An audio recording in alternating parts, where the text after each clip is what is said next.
I've got a golden ticket. That's a winner!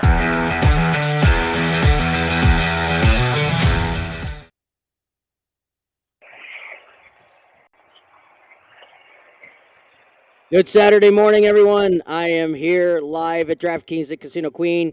Jeff Crawford, our social media guy. What's going on, Jeff? How's it going, Dave? It's going fantastic. Listen, we got Clemson John. Clemson, are you with us? He's live from Death Valley. Are you with us, John? Yeah, can you guys hear me? Yeah, what's going on, man?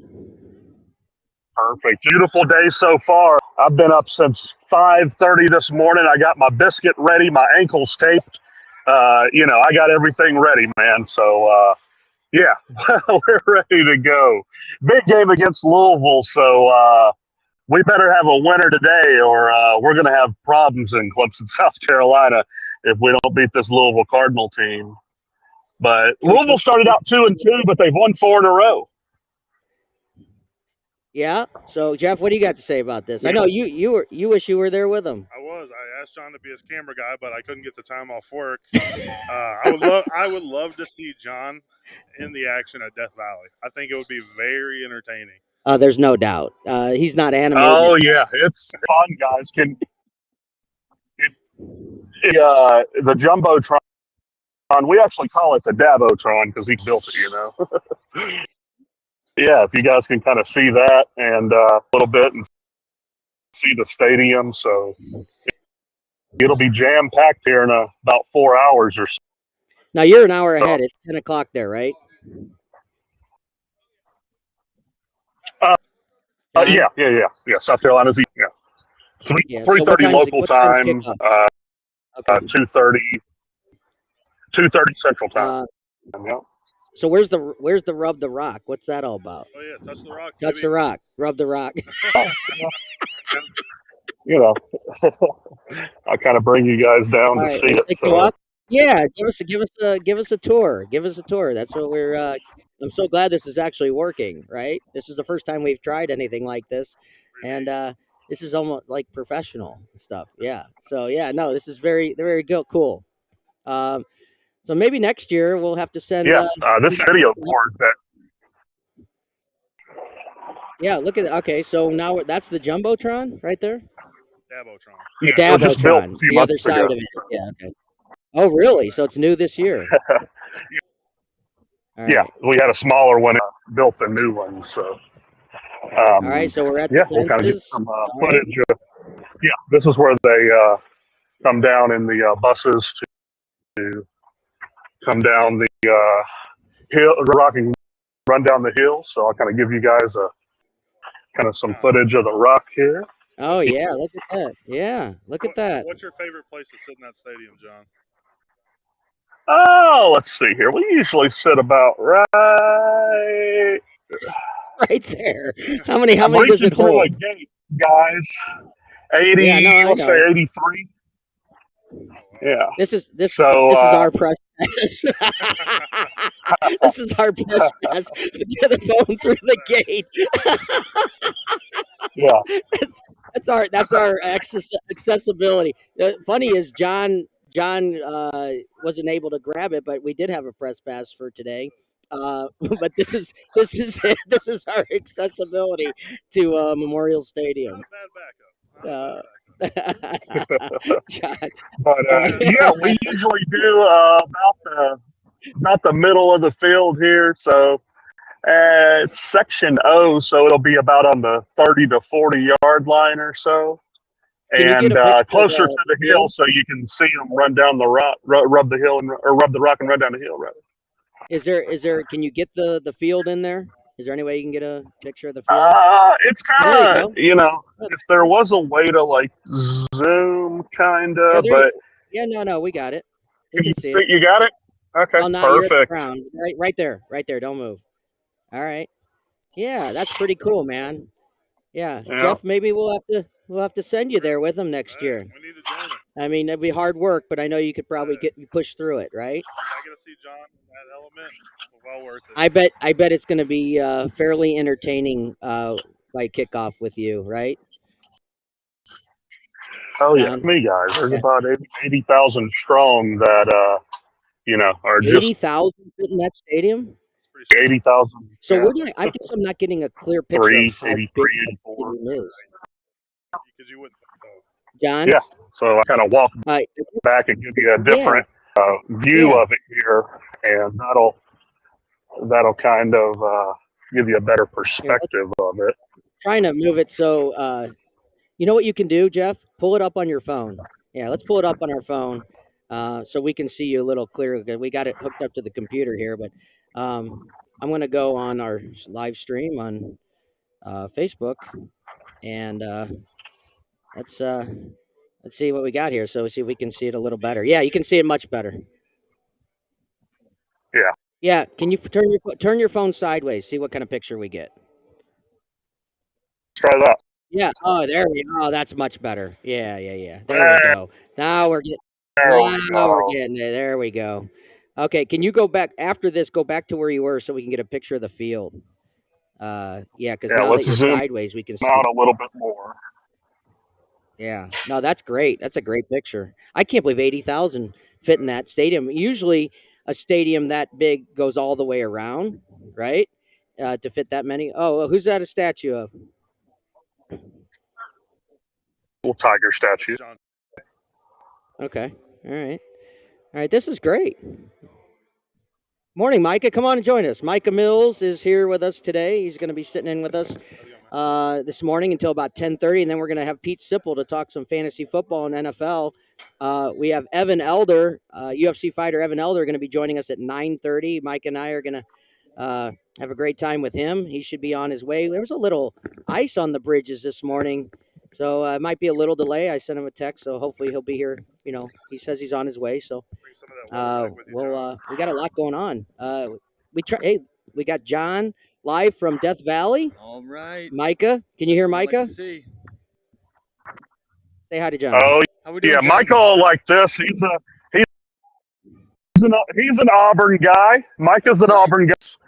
War some Eagle, baby. some nice views of the Memorial Stadium here. Kind of see what Death Valley is like. So it's always good. That's enemy territory. There we go. A for lot me. better now, guys.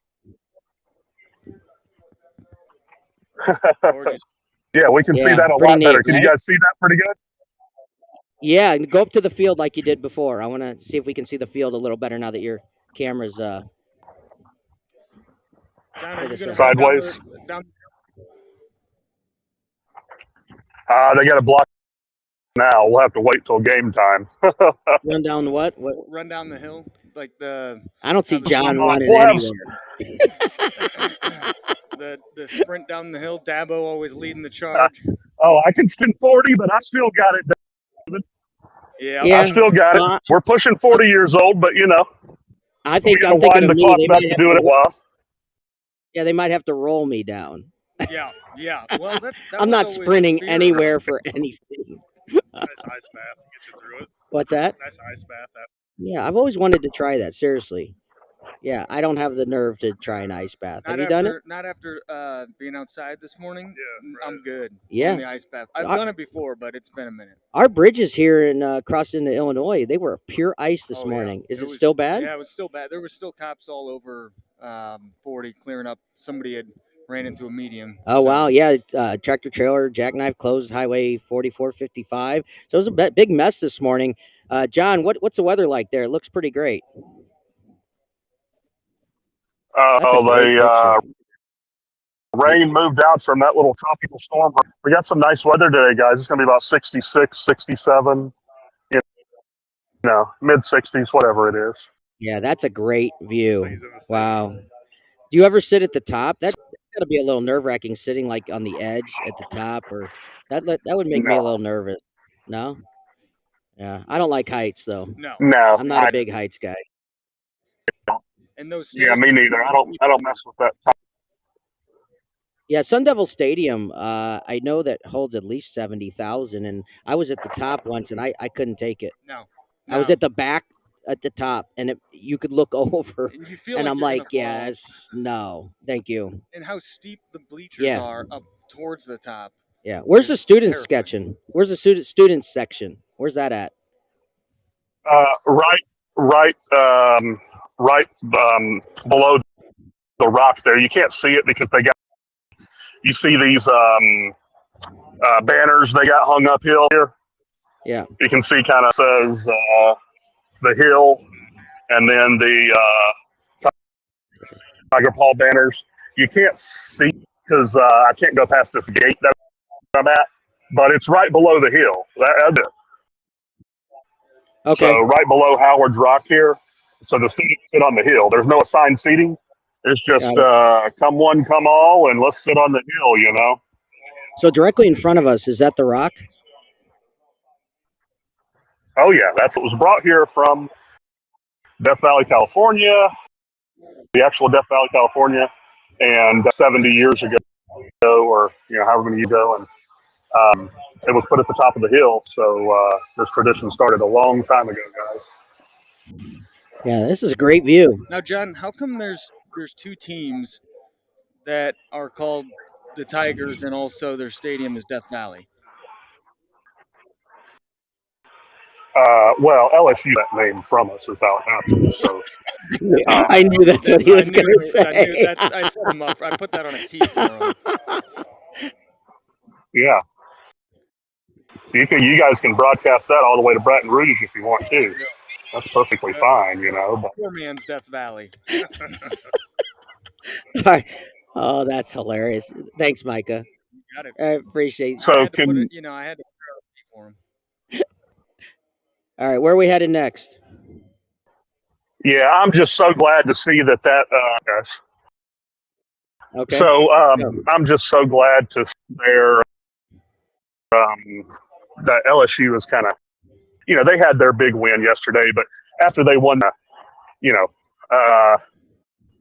went in the toilet. It was so funny to see. They had like a 6 and 6 year or something, or it might have been, but they just fell apart after that title. It was so fun to watch because I went to that championship game in New Orleans against LSU. They were some of the most insufferable you have ever seen. Totally agree. Oh God! I just couldn't stand listening about Joe Burrow anymore and these great receivers. And well, after you lose your little transfer quarterback, you end up losing 6 games. So, they're at the totem pole, thankfully, to say it lightly, yeah. So glad I don't have to listen to LSU anymore. That's sure. But yeah, we're going to go up to the tailgate, guys. And one thing about Death Valley that's kind of cool. Maybe you can remember this. Most, Micah, that most college football stadiums are bowls. They're enclosed. So you can actually see it from the outside, which is kind of cool. So like Tennessee Stadium, I went to Knoxville to try to see Tennessee Stadium. It's like an enclosed bowl, Yeah, Auburn, same way. Yeah, Auburn, same way. Alabama, same way. Most of these big, iconic stadiums are like that. But Clemson's kind of neat. You just walk up to it. It's way out in the open and, just a very unique place. I think Georgia has a. So we're about, it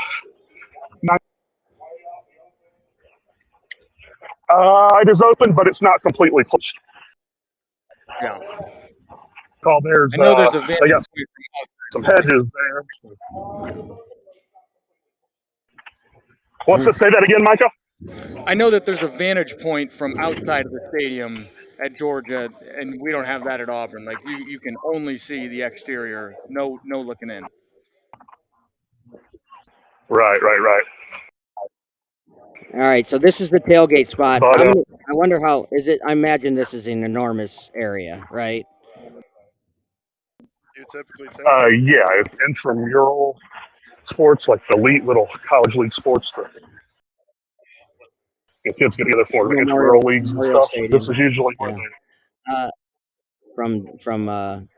they have the South Carolina.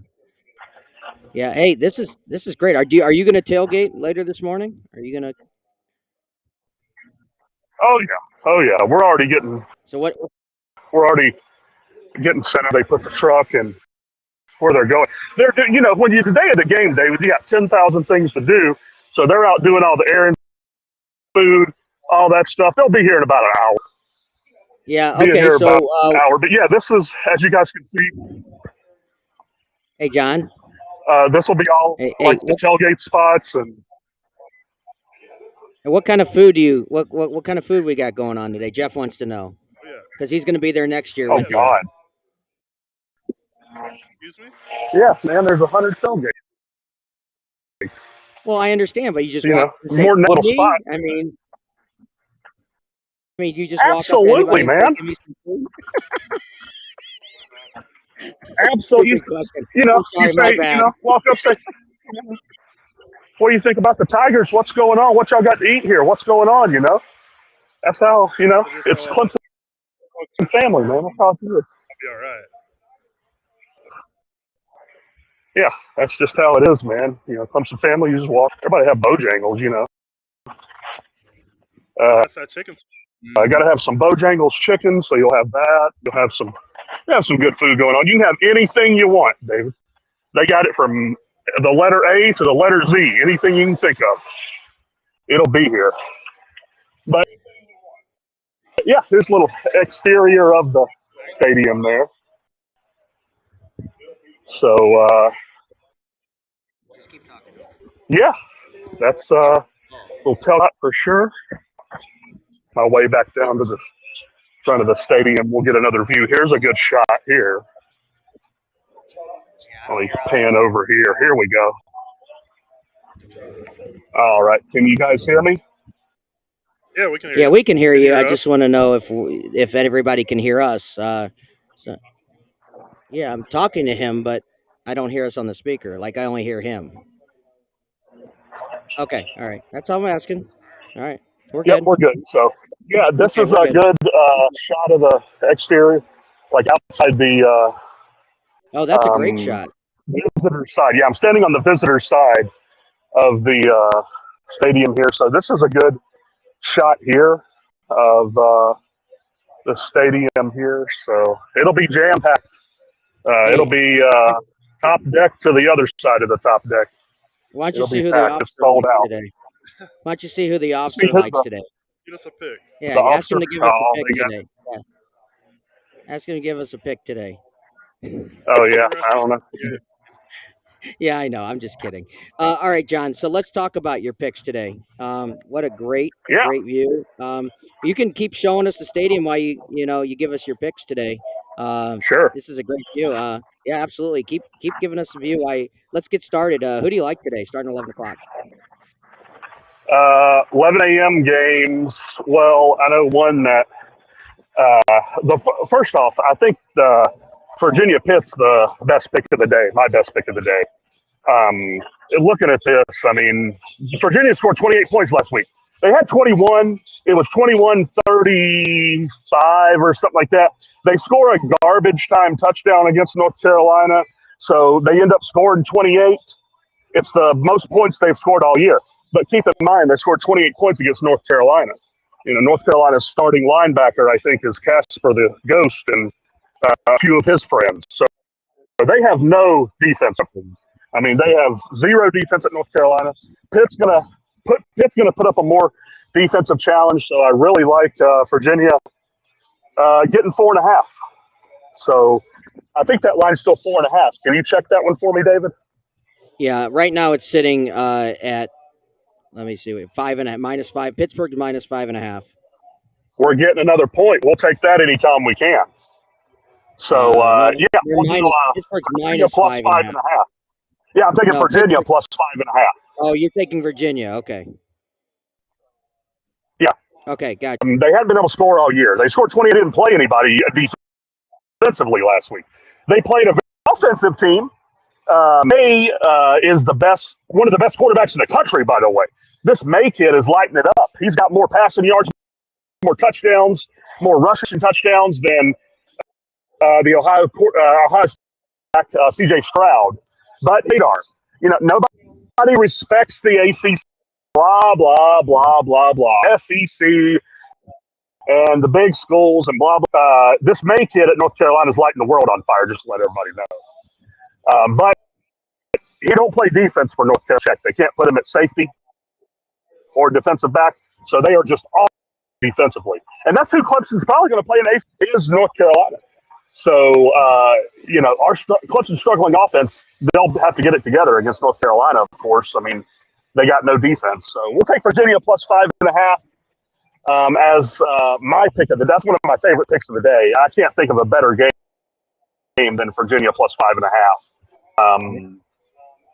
Yeah, that's going to be a good one there. All right, keep going. Also going to look at Michigan and Nebraska. So we talked about this a little bit on 590 The Fan yesterday. Nebraska's awful, guys. They're a program in a 20-year drought,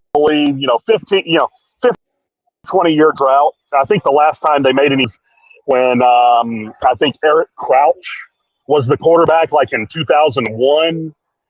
I think they got ran off the field in a national championship game against Miami. They got beat down by about 30 or something. But Nebraska's just an embarrassment right now. And I hate to see that because, Nebraska's got a rabid fan base. They love their football there. They get up for every game. They always have hope. They need a coach that can get them out of this drought. But I just don't know if Nebraska's the job that it used to be as well. It used to be one of the that you go into and, you're not going to go to Lincoln, Nebraska and win.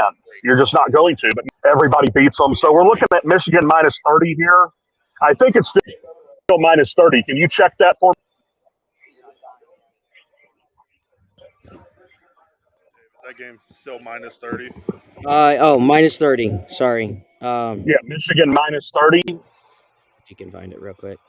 Michigan minus 30. It could be on the second page. See it? There it is.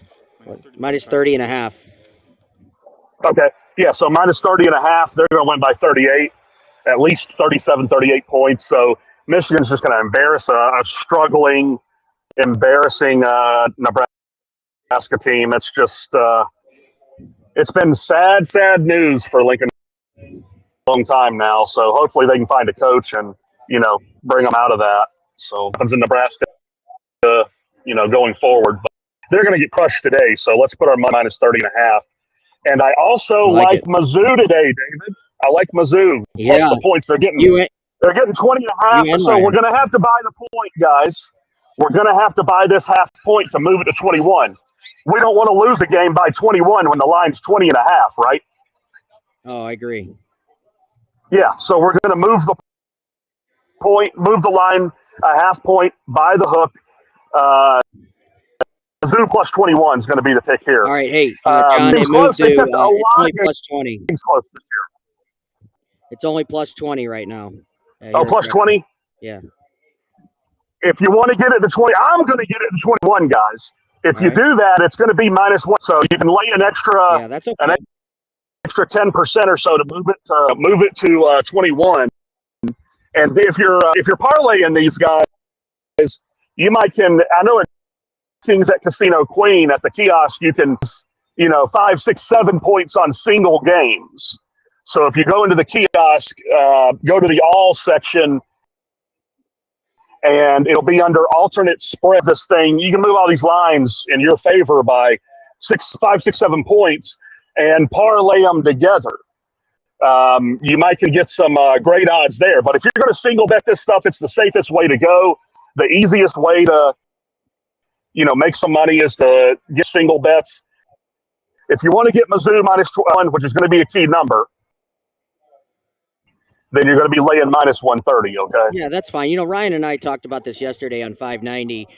He gave out 4 picks, and it did the same thing. It's like, when you have the favorites, when you're doing a 4-teamer, you could take it all the way down to money line on all of them and then add. I even said, let's add a touchdown to Mizzou yesterday on a 4-teamer. You might only get 3-4 to 1 on that 4-teamer, but taking 3 favorites and giving yourself an extra touchdown or touchdown and a half with Mizzou, you could really have a nice shot at a 4-teamer. Yeah, absolutely. And let's see here. Looking at the picks here, let's go Yeah, I really like my Tigers to get back on track here, guys. It's looking at -7. I haven't looked at it this morning. Is it still -7, David? Clemson -7 this evening, And you this said the afternoon? game's 3:30 Eastern. Yeah, it's a 3:30 Eastern start. Yeah. All right, let me get to it. And I don't have my glasses with me, so there it is, right here. They are -7, and the over/under is 52. Yeah. So I really like Clemson -7 today, guys. I just think that it's time to get back on track. Last week was a rude awakening. Really, one of the most painful losses in a while. I remember I came in here about 10 years ago, 8 or 9 years ago, actually. And when Jameis Winston won that national championship against Auburn, Too soon. they were Micah, the Auburn fan. I know that was hey, that was a hell of a year for you guys, Micah. That year that you guys went to the BCS national championship game, was that 2013, wasn't it? That was my senior year. But the travesty was I was sitting about 15 feet away from Kelvin Benjamin when he caught that touchdown to win the game in the Rose Bowl. Oh, you were at the Rose Bowl. Wow. Okay, beautiful. Front and center. And it was amazing. And don't get me wrong, I wouldn't take back that year for anything. We had the kick six, we had the prayer and Jordan Hare, two of the most iconic college football history moments, I think, ever. But, man, that was one of my rough days as a sports fan, is just feeling like we couldn't lose. It was just the miracle season. And to come up short against Jameis Winston and Jimbo Fisher, I mean, I still haven't forgiven him. I hope we can give Jimbo a little taste of something today with Auburn A&M. Jeff, you got anything for Clemson? You got anything? No? It's okay. No, not really. Yeah, that's all right. Thanks for your input. Yeah. Appreciate it. Clemson, how is the energy talk there? How's the energy on campus right now? What are people feeling?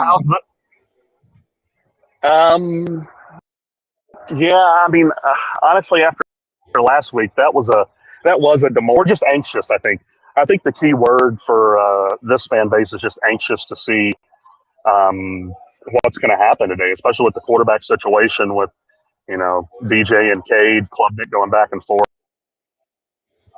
and with these guys, it's we're just anxious to see how this offense is going to look today. The biggest things I think for the Clemson offense is going to be that Louisville pass rush and that defensive line.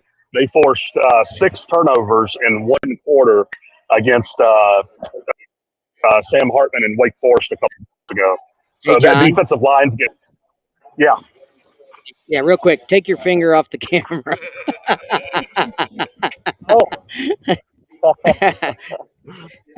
Hey, teamwork makes the dream work, guys. Yeah. Shout out to Russell. Yeah. Thank you, Russell, who produces for everything, is noticing that, because I would never notice. You still got to move your finger. But this Louisville pass rush is just getting after dark. Yeah. There we go. There we go. Yeah, much better. Thank you. Hey, any fans out there you can grab? Any Walker buyers you can ask who they like today? I know what their answer is going to be. I'm just curious. Ask anybody out there if they want to say something about Clemson. See if anybody's around. See if you can interview somebody for 2 minutes. Tailgate. Yeah, go to the tailgate.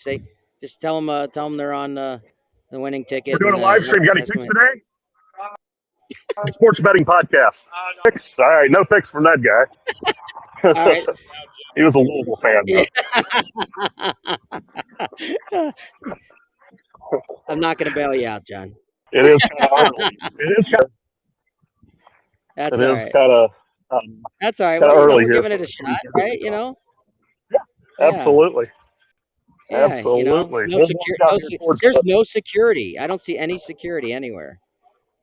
Well, no, there's a big gate that locks it. This gate here is for security.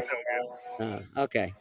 All right. Well, we got a couple more minutes. Yeah. Say, ask that Dick. Hey, man, you got any picks today? What's that? Any picks today? I'm doing a sports betting podcast. Oh, no, man. I don't. You don't follow it too much outside of Clemson? I got you. What's the Pros over two, under? guys. We got to lay an over under how many people we get to before we get an answer. Four. All right, 4 is the over under. We're Well, over. while I'm walking by, we'll get another shot of it, guys. I'll take the under. I'm going to take the under. Shot of the rock while. Yeah. We the over under. Yeah, 4. We're 0 for 2. Over under. Micah set the line at 4. I set the line at I'm going to 4. take the under. Jeff takes I'm the gonna over. need a better sales pitch though, Yeah. Clemson. That's what I was counting on. Yeah, you need a better sales pitch, Yeah. buddy. Yeah, Like, hey, you're a do you salesman. just- Come yeah, on. just want All the- right, Sell it. I'll take that one. No, you got to. Yeah, you got to sell it. Yeah, do you Come want on. just ask somebody if they want to be Just famous. say you're on a live stream, a live show out of St. Louis. Come on. Great. Yeah. Yeah. Jeff, will you take the over? Oh yeah, I think the actual number will be 5. Yeah, I think we're good on the next one. I think he's going to sell it. I have full confidence in John to sell it. Come on, John. Don't sell it till the 4th one. Yeah. Come on. All right. Yeah, let's go. $1? You want to bet $1? I got you. Yeah. You want to bet lunch? Lunch. Fine. Lunch. Yes. John. John, it's If it lunch. goes over, Lunch is on you. Pick. Come on, you got to get the next guy. Find I win. somebody good. Like find. I'm going in the wrong direction. Let's get another shot here while I'm here. No There we kidding. Find a frat guy. John, you're bringing back he'll Bojangles for trick the winner, right? I'm bringing this is back fun. who, Jeff? We're bringing back Bojangles for the winner of this bet. Yeah. Can you overnight me some Bojangles? Fried chicken wouldn't stay in. Yes. No, but cold. I like cold fried chicken. Oh, yeah. Well, That's one of my favorite meals. You can have some sides. Things I like You what, That's not one. John? Yeah. What's that? Give us one. You can have the sides too. They got Sides. some mac and cheese and Yeah. the sides, David. You have to ask a couple more people about a pick. Yeah, we got to get this We gotta done. get We a got an pick. over under. Come on, you got to hit the next guy. Come on. Wait, 2 more. Hey, you guys got any picks today for My the co-host today? is live Any from picks? Death Valley right No? now, so it's up there. Yeah, on the. That's a no. That's a no. 0 for 3, guys. Over 3. Nope. John. Yeah. John, you just Come on, cost John, me get me lunch. there. Yeah, wait, if it's number 4, we break even. Yeah. John, Yeah. come on. So I'm free rolling, baby. You are free Let's go, rolling. I don't like John. this. Let's This is go, bad. John. Come on, John. Don't sell it yet. You got to sell it. Come on, Johnny. You got to sell it. Come on. Hold the camera up a little. I don't want to look at the street. Thank you. Let's see here. Hey, man, I'm doing a podcast This is for hot college mess. football today. Non-Clemson stuff, just out off the wall kind of picks for today. Not Notre Dame. Not Notre Dame. All right, Hey! not Notre Dame anymore. Ship that under. All right, just not Notre Dame. Hey, we got it. We got a pick. So All right. Farm. All right, John. Yep. Any Just picks not before we Notre let Dame. you go? all right, Any they're picks playing before Navy, by the way. All right. Give me some. You got enough time for 1 or 2 more picks. Let's. We gotta let you go in a minute. Are you there? Bueller? He's celebrating his. I know. Trying to get a Did we lose him? That's a good time to lose him though. If we lost him, I think we lost his audio. You hit the mute button. He got All too right. excited. Yeah. Okay. So he's out. All right. We're gonna have to take a quick break. When we come back, Evan Elder's gonna join us. Man, this is gonna be exciting. I'm looking forward to wait. this. John, if you can still hear us, thanks for doing that live from Memorial Stadium in Death Valley, the real Death Valley. Go ahead, The real John. Death The real Valley. Death Valley. All right, we're going to take a quick break.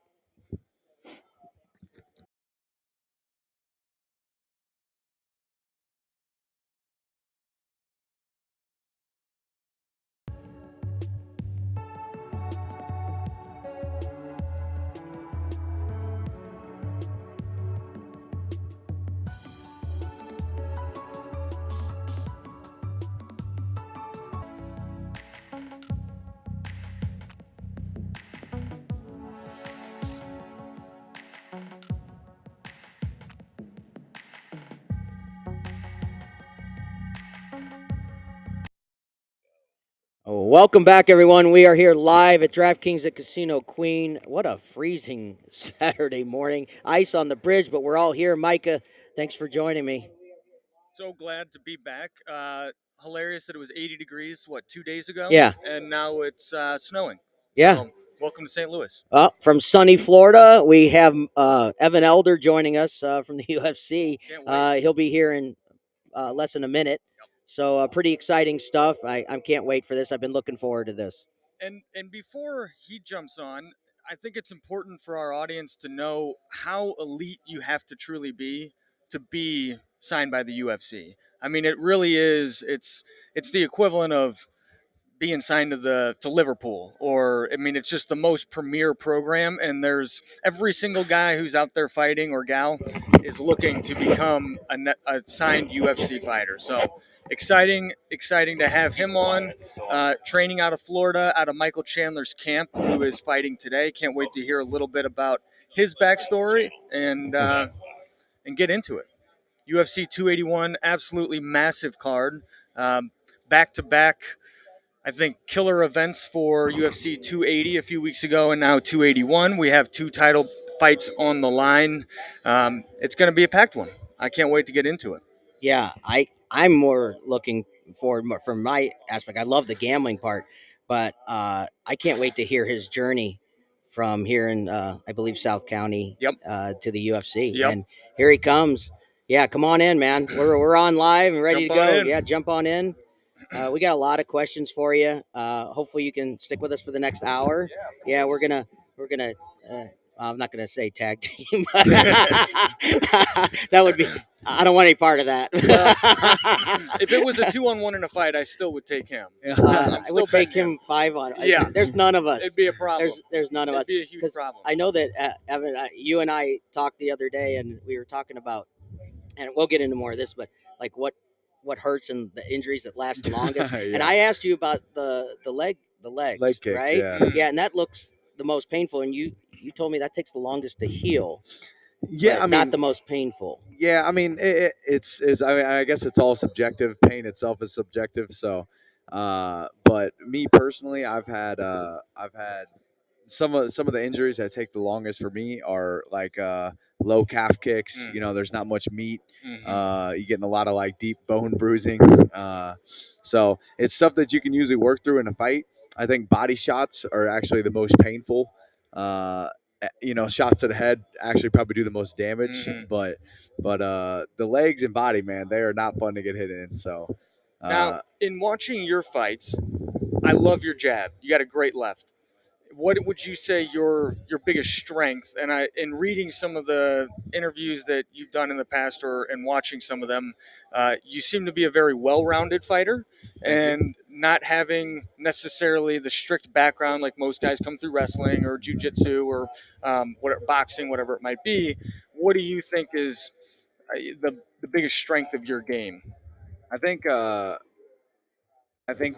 well-roundedness, because exactly like you said, I'm really not. It's not that I'm great in any one specific area. I'm not a great striker. I'm not a great grappler. I'm not necessarily the best at anything. I don't have a pedigree in anything that I do. But I started in MMA, so I think the mixing, the blending is an art of itself. MMA, all martial arts have to be altered when combined all together in MMA. So I think the mix, the blend of everything is actually what I'd say is my strength, and what I have to really utilize the most to be able to hang with people that do have pedigrees, that are specialists in certain areas. Right. That if I can make them. Because I can outstrike you if I can get you thinking wrestling. I can out wrestle you if I can get you thinking wrestling. And then that applies to basically everything in MMA, I believe. So how did you get kind of introduced to the sport? And then it's somewhat rare, being your age and in the UFC, to come up training for mixed martial arts. Like we were talking about, most people come from a specific background. How did you get into the sport? I to me, I say it's God, because ever since I was like 6 years old, I've watching the fights with my dad on and just knowing, I was like, man, one day I'm going to be a champion in the UFC. Just always had this intuition of like, that's what I'm going to do. Like, there was no question. I was like, oh, that's what I'm supposed to do. So, whenever I was younger, we waited until I could get in wrestling, because my stepdad, being a slightly knowledgeable MMA fan, realized that wrestling was very dominant from a very since the beginning of the sport. So he was like, let's get you some sort of wrestling background, and we'll see how you do in that, if you even really want to do this MMA stuff. Yeah. So I had to wait till 7th grade year, and that was whenever my junior high school at Hillsborough. started offering wrestling. So wrestled my 7th and 8th grade year, did fairly well, and we are like, all right, let's find a And MMA then transition, gym. really. Yep. So after that, I stopped wrestling like a moron. I wish I wouldn't have done that now, but it is what it is. I'm a firm believer everything happens for a reason, and I'm always where I'm supposed to be. So after that, I guess at about 13 or 14, I started just full time with MMA and stuck with it since. So 13. yeah. You don't mind? I'm gonna swap your. Yeah. Guys, get them out of. I can hear myself. That's not going to work. Sound good? All right. Do you want this on his? It's fine. No. Yeah. If you just move it a little, that one gets a little feedback. If you just move it away a little bit, Yeah. a little better. Is that Yeah. okay? Can you hear him? Yep. Still hear me? Yeah. Okay. All right. You're good. So one 13. question I had is, if you grew up watching it from age 6, what were the fighters that you grew up loving, aspiring? Because I got into the sport in early 2000s, kind of mid 2000s. So right when it was really picking up, and I remember watching the first season of The Ultimate Fighter, and the showcase between Forrest Griffin and Stephen Bonner, like the greatest fight ever at the end of that. And even before that, I was very invested because Matt Hughes was a guy from Hillsboro, Illinois, and I had an uncle who, a family from around that area, so I just knew of him. And then, of course, he had those legendary fights between him and GSP. So those were the guys that were like my idols growing up. Going into Anderson Silva, I always tend towards the wrestlers because that's my background. I coach now, but love the sport. Just curious to hear who you loved watching growing up. Yeah, whenever I was younger, I guess I was pretty young, but I can even remember back to, and a lot of it I'm sure stems from, just especially being that young, kind of liking the people that other people liked. Right. So I remember my stepdad was a huge fan of Tank Abbott. Oh yeah, so Tank Abbott, legend. Mark Coleman. Yep. And then later on, of course, or even Ken Shamrock. Yep. Just all the staples. The very common, known to the fans, since the beginning. But moving on a little bit later, I specifically remember Forrest Griffin, Stephen Bonner. That was like the fight that did it for me. That was like saved the UFC. Yeah. And so, of course, those two. A huge Forrest Griffin fan, just because of who he is as a person. On top of being a great fighter, he seems like an amazing guy. So, and then of course, the Iceman, Chuck Liddell. GSP is my favorite fighter of all time to this day. Rampage Jackson. Such a good era between him just, and then, and I really felt as though the Ultimate Fighter TV series helped in such a good way promote the brand, because it promoted the fighters and their personalities, and just kind of, I think Dana White has done it so well in creating what to me is just the best marketing effort for his fighters. I mean, it's fun to watch. There's so many good competitors, and now there's so much content to be consumed between the Contender Series, between your fight nights, between the Apex, of course, the UFC cards. I mean, there's just so much going on. Yeah, there's a lot. It's amazing. It's almost, honestly, it could be, I really enjoy, trying to keep up, and I try my best to, but man, I'll tell you what, sometimes the whole entire fight card every single weekend with, and then you got the Contender Series on Tuesday nights whenever it's in season, the Ultimate Fighter. There's a lot. There's so many fighters out there, awesome. man, which is dude, crazy. It's awesome, man. Yeah. I love it, and I agree. I think that they do a spectacular job, so. Well, one guy whose career I've been following really since high school, and I talk about him all the time, I've talked about him on this show, is Michael Chandler, who I know you're familiar with, and you train with him, correct, down at Sanford? Yeah, we train at the same gym. That's amazing. It's now called Coco FC. Yeah, I'm sorry. No, you're right. With Henry Hooft. Yep. And yes, sir. phenomenal coach there. Oh, yeah. What's that atmosphere like, training with those guys at the highest level? It's unbelievable, man. I've been there for almost 4 years now, and still every day when I get on the mat, I'm just like, got to pinch myself just to make sure this is real life. I'm like, man, these guys that I literally grew up idolizing, I get to now share the same mats as them, and it's just, especially Michael Chandler. I went to high school about 15 minutes away from where Michael Chandler did, and as I was coming up, or as I was just getting started, he had just won the Bellator title. Yep. I remember I actually have an autographed poster of Michael Chandler Yep. in my garage hanging up. Like we had a little gym garage that my stepdad built, just Yep. a couple mats on the floor, a bag, and just had no idea what I was doing, just beating the crap out of stuff. Love it. And but Michael Chandler was up in there the whole time, Yep. man. I've looked up to that guy for a long time, and even more so now that I have actually had the opportunity and the pleasure to actually know him. And it's so much more to me. It's and I think many other fighters, but it's much more than just fighting. It's I think as long as you keep the traditional martial arts aspect of, you don't lose sight on the core values that martial arts teaches you.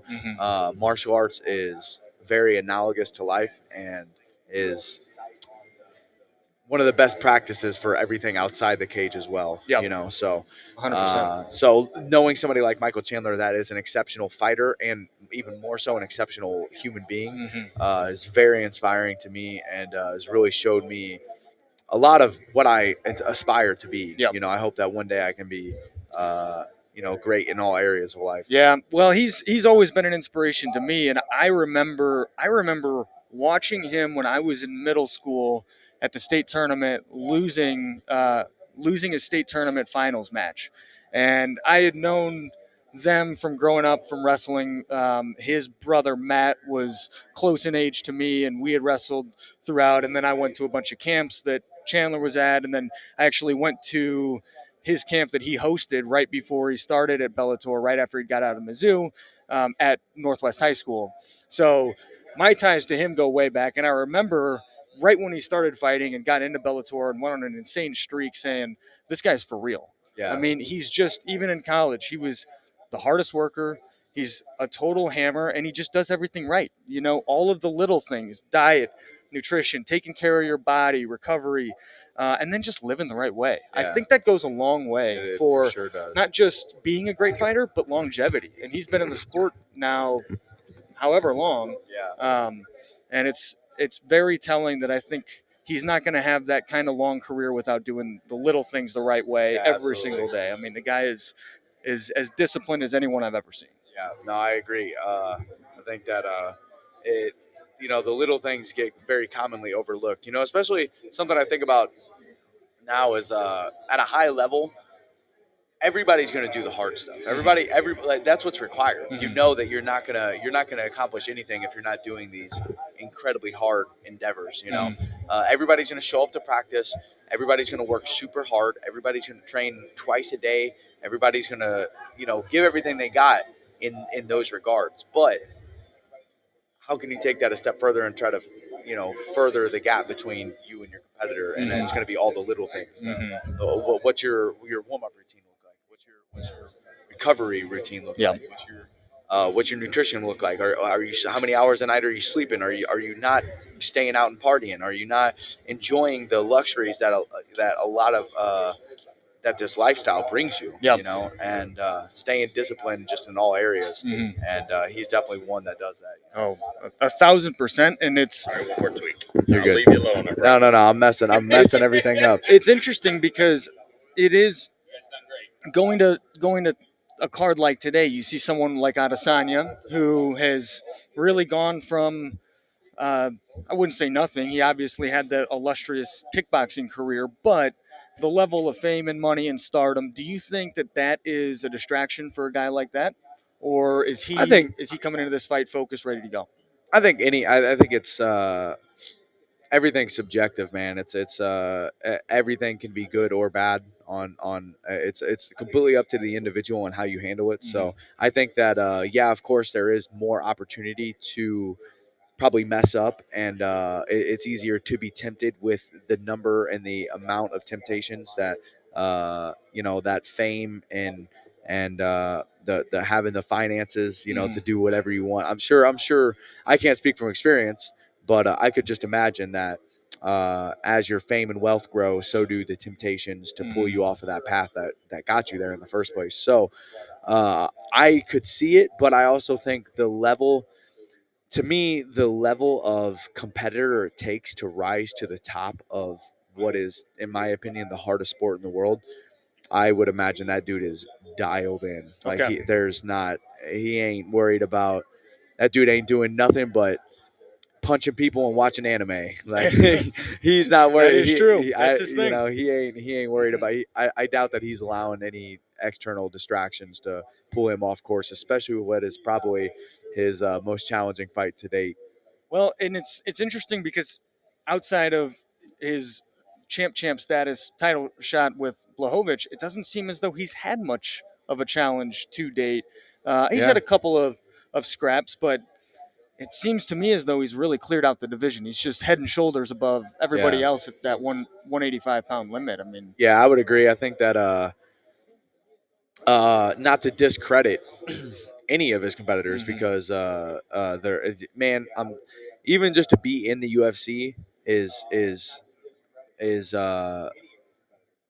you know, just to even make it to the UFC, you have to be a very high level competitor. Let alone to be in the top 15 of those. You know, so you're talking about separating yourself from people that are already incredible competitors, uncommon amongst uncommon. Yep. So those guys are obviously worthwhile and worthy competitors. But yeah, I think that his striking pedigree and the way that he just gets it, man. He's got something figured out to where his level of intelligence and his striking game, especially for mixed martial arts, is just, you know, coupled with his physical attributes, his length. yeah, 6'4", Yeah, right? the reach. Yep. Yeah, he's a nightmare for Yeah. most, man. He's very, and he's smart. He stays very disciplined in the sense of not trying to necessarily always fight for the fans. He's like, I'm gonna do my job and I'm gonna win, and that's why, you know, he's gotten a little bit of criticism here lately with you know, taking fights at a distance. And but man, you get guys that at 185 pounds, they're not 185 pounds. Oh, It's heck the same no. way. You know, I'm a little over 180 right now. I fight at 155. I was going to ask you about that. That was going to be my next question. Wait. Let me reach in. So, Nikki Lenard, shouting out to Yeah. Oh, Nikki. Hey, what's up, Nikki? There you go. Am I good? You're good now. All right, thank you. Are we okay? I wanted to ask you about. We talk about weight. I don't understand how you weigh in and then gain all this weight. So let's talk about. We've talked this extensively about. I want to get into. First of all, I want to know, like, we're going to talk about your regimen, a daily regimen, but let's talk about the weight first. I don't understand. You fight at 155 and you have to drop weight to make weight, and then you can do whatever you want after that. Let's talk a little bit about that, Evan. Yeah, it don't make any sense. That's all it. That was a long question to get that, right? Just to keep it simple. Let's go to break. Okay. No, yeah, man. You know, I have a very much so a love hate relationship with cutting weight. I think that for me personally, going back to what me and Michael were just talking about with all these other little hidden discipline factors, I think it's another opportunity for you to separate yourself from other competitors because not only does it take an immense amount of discipline, but also education. Like there's so much science that goes into all of it that you have to take the time to properly educate yourself, and then the even harder step is to have the discipline to apply the actions once you acquire that knowledge. Just like with any knowledge, you know, and then there's a freaking even more science the week of the fight with with manipulating the water weight, you know, and it's just, and I really do think it's really dumb. I think it's especially with the way that a lot of people, unfortunately, you know, we're not just in general, we're not taught very much about nutrition, you know, so let alone how to manipulate your body in a way that you're trying to completely get rid of as much body fat as possible, and then also put yourself in a state to where you're going to be retaining as little water weight as possible, and then also on the flip side of that, directly afterwards trying to rehydrate and refuel and put back on as much as possible. Right. The huge influxes and the extremes on each side, I think, as most things, the extremes are usually where the problems lie. Right. And but you know, like I said, I think it's a part of the game. I don't think it'll ever go away. I think there can be ways to address it to where maybe it can be less extreme or to help fighters out. But I think for the foreseeable future, I can't imagine it changing. 1FC has a pretty decent model from what I've seen. With the hydration test, is that right? With the hydration test, we have a lot of fighters at our gym and stuff that fight for 1FC, so I've gotten a little bit of an insight on that. But so they essentially fight a weight class up, which is very nice. It just keeps you from. They're trying to keep people from cutting water weight because really that is mostly the most dangerous part is dehydrating yourself, especially going into a freaking fist fight the next day. It's like we're mostly comprised of water, and so I mean it makes sense that it is such a vital aspect of I'm our. mostly comprised of McDonald's. Yeah, I'm a lot of. There's a lot of Bud Light. Yeah, Hey, I mean, but, so your daily. We're not all professionals. Yeah, I mean, we're not all pro athletes. Hey, right, we might be professionals. It's not pro athletes. So, talking about that, so I'm curious, like your daily routine, and you can't really, especially getting ready for a fight, you can't really vary from it, right? So what's a day in your life like? I'm curious. I think if you could walk us through what fight week looks like. Yeah, and just kind of that. That's a good. What do you walk in? What do you start fight week at? And then what is that kind of final process of getting to for the weight? weigh-ins? You mean? Yeah, prior to weigh-in. So for the weight cut, fight week. If I could be 170 by the time fight week starts, so about 15 pounds out. Hydrated 170? Yeah, of course. Okay. Yeah, so that's like with a water load. Got it. So I'll try to large be Coke. No large Coke. I'm saving that. Yeah. I try to avoid the soda now, anyways. I used to be an avid soda drinker, and that was like the hardest part of cutting weight. You got to get rid of that sweet tooth if you're going to be in the UFC. Yeah, I think honestly, man, as I've learned more about nutrition and the importance of it and taking care of your health, not even just as a professional, especially as a professional athlete, but just overall, man, it's just so crucial to pay attention to everything that we put in our body, and especially, anyways, that's a whole other topic. Sorry. Yeah, no. So fight week, if I could be about 170 going into fight week, about 15 pounds out, I will usually go no carb and have to just try to cut those last couple pounds of body fat. Usually, if I can get another 4 to 5 off and get within about 10 pounds of the weight limit, I can, usually sauna and sweat the last 10 pounds off, with the water manipulation. But usually about 15 pounds out the start of the week, and I'll lose, 3, 4, 5 more pounds throughout the week, as long as everything goes according to plan. And then I'll get it later. And then I'll cut the last 10 the day of weigh in, and then rehydration. So directly off the scale, your first focus is to rehydrate. So just like we were talking about, as it's the most important, that's the first thing you want to start putting back in your body is the water, the electrolytes, making sure your body's retaining that water, not just putting it in there. And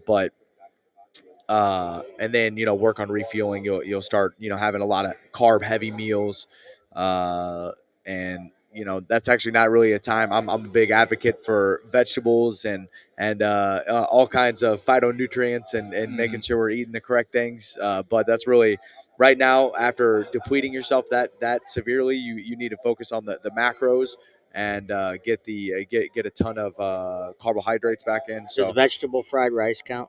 It's. I mean, I'm being funny, but I'm serious, right? Can you get it? I know fried foods probably aren't, but no, I personally wouldn't because of his stomach would your stomach explode would if not you feel good. If you go from eating as clean and as pure as they do, and depleting.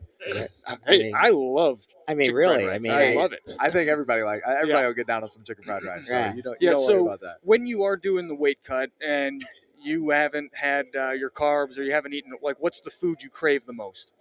I'm always curious. Exactly those things. Really? The carbs. The pizza, things not necessarily, honestly, no, not even that. Just like good, man, whenever I can't have carb, because I mean, to me, that's our number one energy source. So, So I don't care about eating anything, the way it tastes. I'm caring about feeling good. Right. And so, just really good fruits, and sweet potatoes, rice, any good clean carbohydrate, good source of energy, because you feel every bit of not having that energy. Oh yeah, and absolutely. And I mean, from wrestling, like There's Notice he didn't look at me when he said that. hey,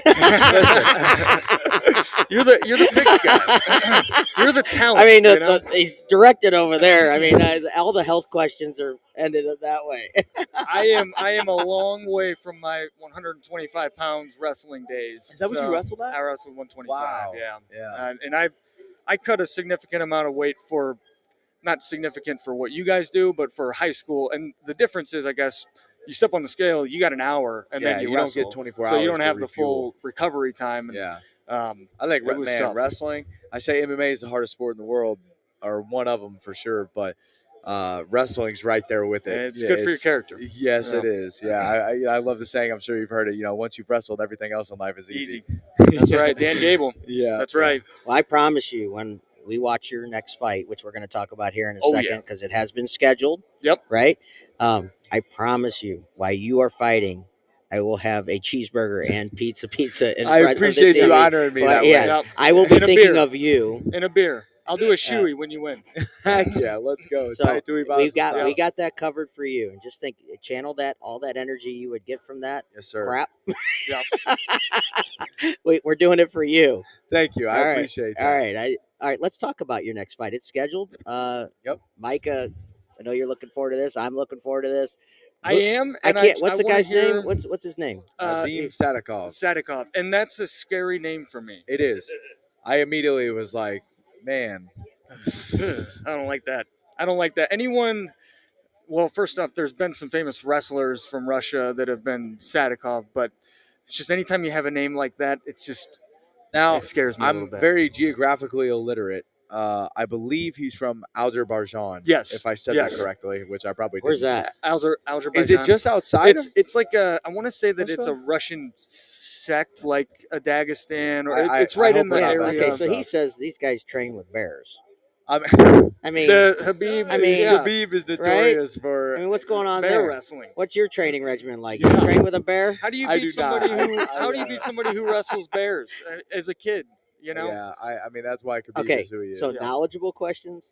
Absolutely not knowledgeable. Hey, questions. they're both. It's important. The yin to the yang. You gotta have both. Life is about balance. That's So Okay? I've learned so it's much. about eating good and having the cheeseburger. It's about solid questions and funny questions. There we go. Okay. I mean, I can get serious with. Water, soda, anything? You need anything to I'll drink? take a water. I'm all right.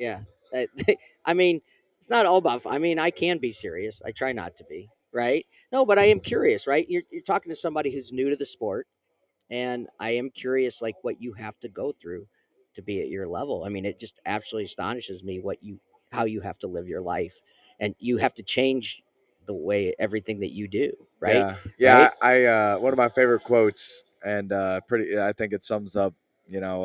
Like I said, I think fighting is the most analogous thing to life, the most closely comparable thing to life. So I every time I talk about fighting, I think that you could just scratch out fighting and put in whatever other area of life you want to. So, but I heard a saying, to be successful is easy. It just takes everything you've got.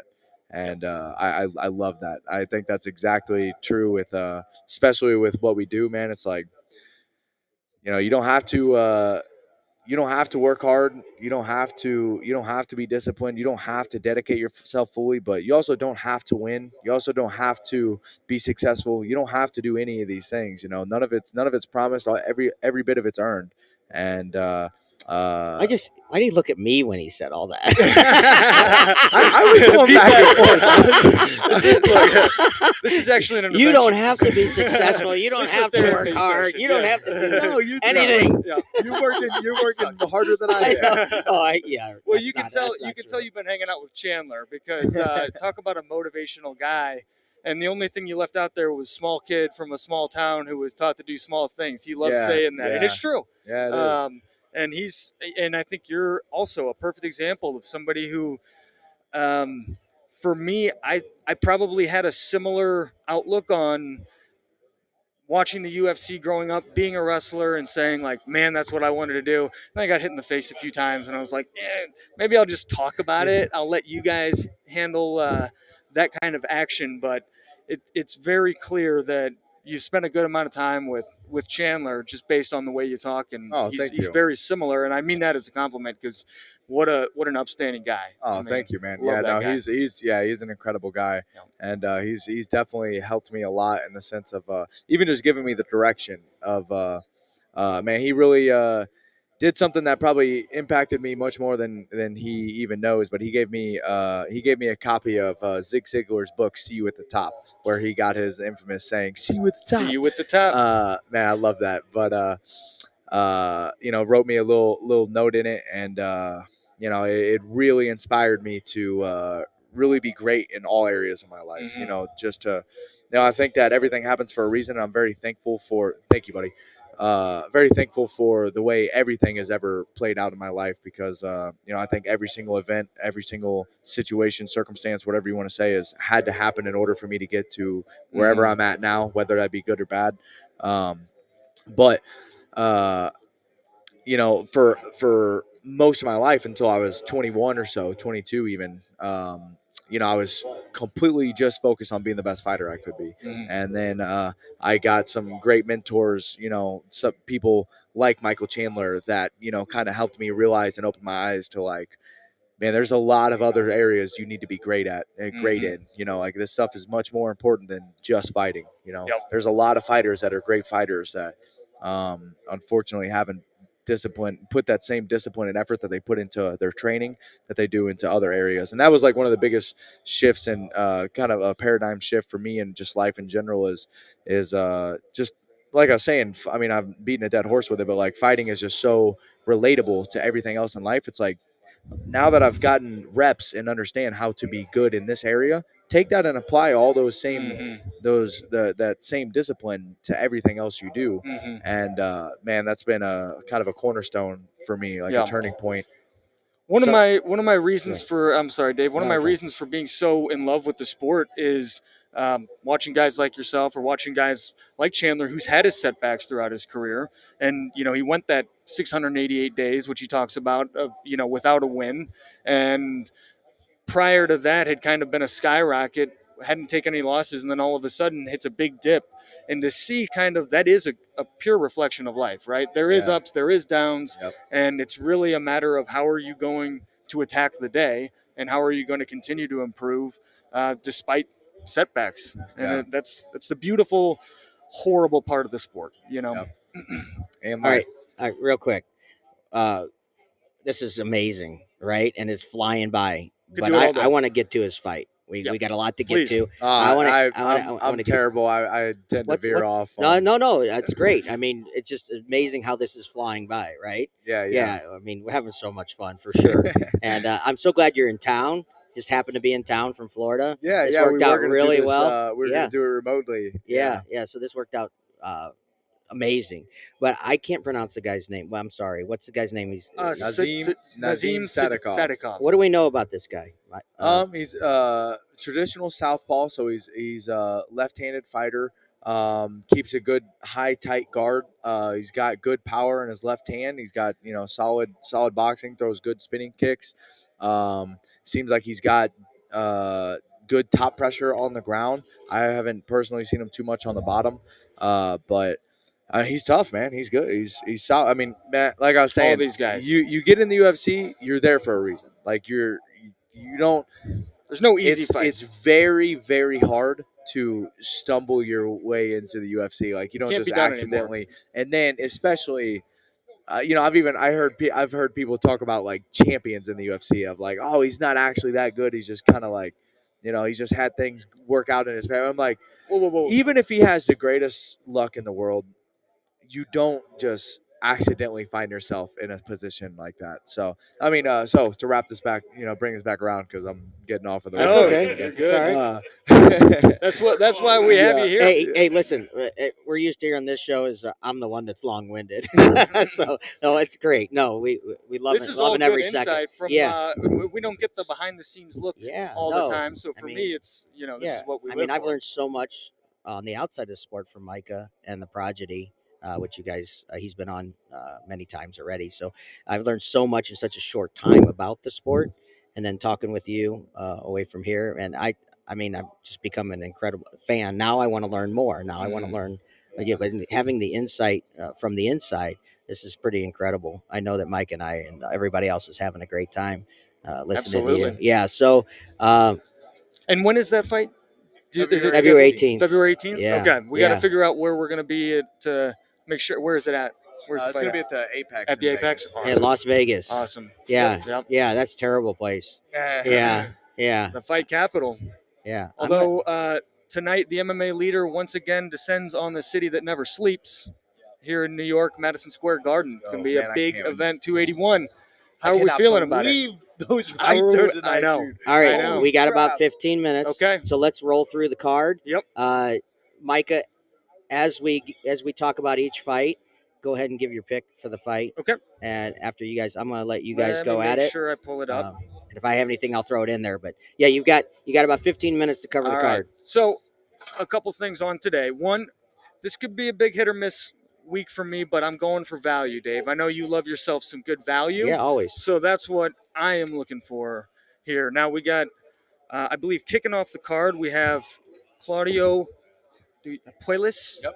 Claudio Versus Puelles, my boy. This is for Prince of Peru, baby. Yeah, the Prince of Peru. That's kicking off the main card against Dan Hooker, a legend in his own right. The guy, anytime, any place, anywhere. Yeah, I send love anyone Dan you Hooker, want. man. Just don't send anyone you want back. Dan Hooker, coming up from 145, which I thought was an interesting. Right? He cut down to featherweight. Which He has, yeah. he's huge he's for huge. lightweight. I He's mean, huge. he's like I don't 6'1", even 6'2" know. for lightweight. I really don't know how he was able to make 145. And we've seen it many times where just because you can doesn't always mean you should. Yep. And especially when it comes to weight cutting, man, it's like I've had people tell me I should go to 45, and I'm like, maybe I could possibly do it. But it's not worth the return. The return on investment is not going to be there. Ask TJ Dillashaw or Garbrandt or any of those we've seen guys. it just too many times, And I think at a certain point, man, just especially for myself here lately, man, I'm just seeing the value in just being healthy. Yeah. And 100%. not just in fighting, but in life, Yeah. man. It's like just be healthy. Yep. And it literally affects every single thing you do, especially something as extreme as a freaking fighting another world-class competitor. You have to be as healthy as you can be. So yeah, I'm glad that Dan Hooker's back at 55 because I think already 155 is a stretch. I'm sure that dude walks around above 180. Yeah. Oh, 100%. He's huge. So, Dave, to your point, for that I'm card, listening. I'm gonna do something a little bit, maybe a little bit that the fans might not love, but I'm taking Claudio Puelles, Prince of Peru. I'm taking him by submission. He's got a dirty ground game, and man, his grappling, it's next level. Yeah. So I'm taking Claudio Puelles by submission. That's a plus 130. All right. And then next fight on the card, we got just an absolute legend in Frankie Edgar versus Chris Gutierrez. What can you say about Frankie other than he's just a staple of the sport? Yeah, I mean, he should really be on is, the. Man. Wait, who are we on? The next fight, we got Frankie Edgar versus Chris Gutierrez. Gotcha. We're going through the main card here. Okay. So Frankie Edgar versus Chris Gutierrez. Edgar, UFC Hall of Fame, former lightweight champion. Love the guy. He's fighting. This is his retirement fight. I think he's going to bring it. He's a plus 200, and I'm taking. Maybe it's my heart speaking, but I'm taking Edgar both for the value and for just all that he's given to the sport. I think he's going to go out there and leave it all in the octagon Got today. him by decision? I got him by decision. Yeah. Yeah, man. For Frankie, I hope that you're right. I'm saying it with my heart. He's taking some lumps. It's hard not to, man. Yeah. It's hard not to. I mean, you can't not love that guy. He's fighting in his own backyard. Not, man. Like he's a staple of the sport. Like you're saying, he's fought all the way from 135 to 155. Been a champ. He's the man. Yeah. And he's always had a great attitude. Like he never has anything bad to say about people. Just a class act. Yeah. And I really hope for him that his retirement fight goes well. Yeah. He can leave on a good note. With that being said, Gutierrez It's a tough out. It's a tough out. fight, man. And Father Time is undefeated, and Frankie is. I know. Look at me. You're still standing. Nice to yourself. You're still standing. I'm just a realist, man. You hit 50. We can be real and still. Yeah. I mean, 51 years old, and I'm doing pretty good. But to Edgar's point, or to Frankie, phenomenal wrestler, D1 wrestler, got a great pedigree there. I saw in Chris Gutierrez's fight against Cody Durden, I believe, taken down, controlled pretty handily by someone who's not as skilled of a wrestler as Edgar. I think if he's going to get this win, which I'm hoping, I'm praying, and I'm betting that he will, I think he's going to take it to the mat and control Gutierrez for the majority of the fight, win by decision, and that is Frankie Edgar plus, what was the line here?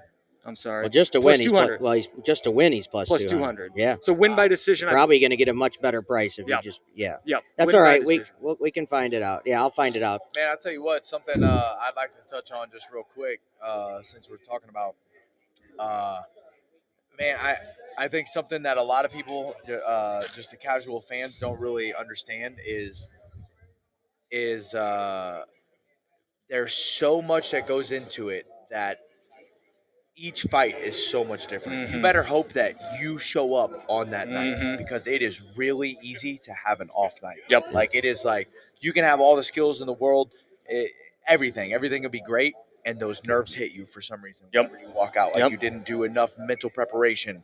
There's just so much that goes. Maybe you just didn't sleep right. Maybe you don't feel. Maybe you cut a little. My bug, feeling whatever. is, I can't speak for you, but I mean, I would think like the crowd, the cameras, everything around you. Once the bell rings or once you start, I would think you're like zoned in. There's nobody else but you two.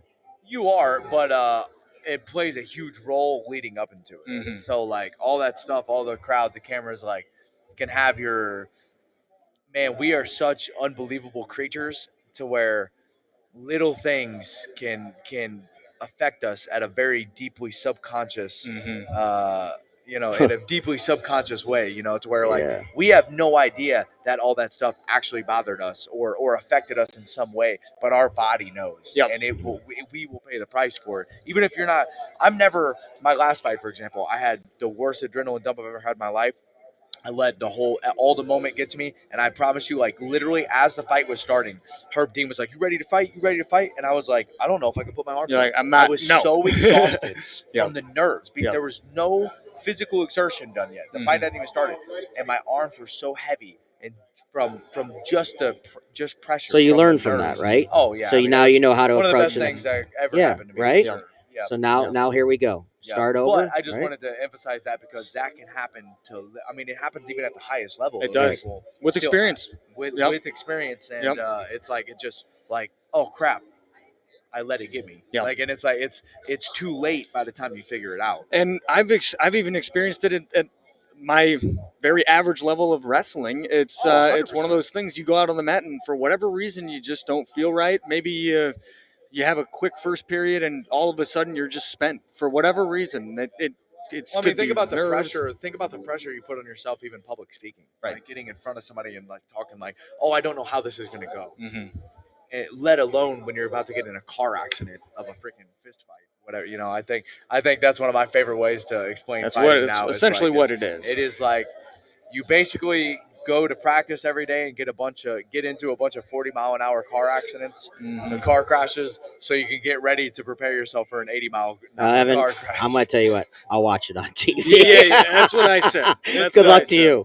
It's dumb. That's why I like wrestling. There's not a lot of that. But thank you for putting on, and doing this for us, right? For sure. Well, thank you guys. Yeah, it's. I'm a big fan now, and I mean, just my friend David Sanders has been trying to get me into this for years. The first experience I've ever really watched a card was Conor McGregor at his house, and I'm like, it didn't click, and then here, this it just started to click, and how interesting it is. I've always been a boxing guy. Yeah. So now, I mean, I can't wait to your fight. I mean, I'm I'm ready. I'm ready. Yeah. I'm so excited. I'm excited. I would love to be in Vegas with you. Yeah. Unfortunately, the apex is very. It's small, isn't it? Yeah, Yeah. it's Limited. He already got disinvited. Did you hear There- that? yeah, that's right. exactly what That's I heard. exactly right, You're yeah. not invited.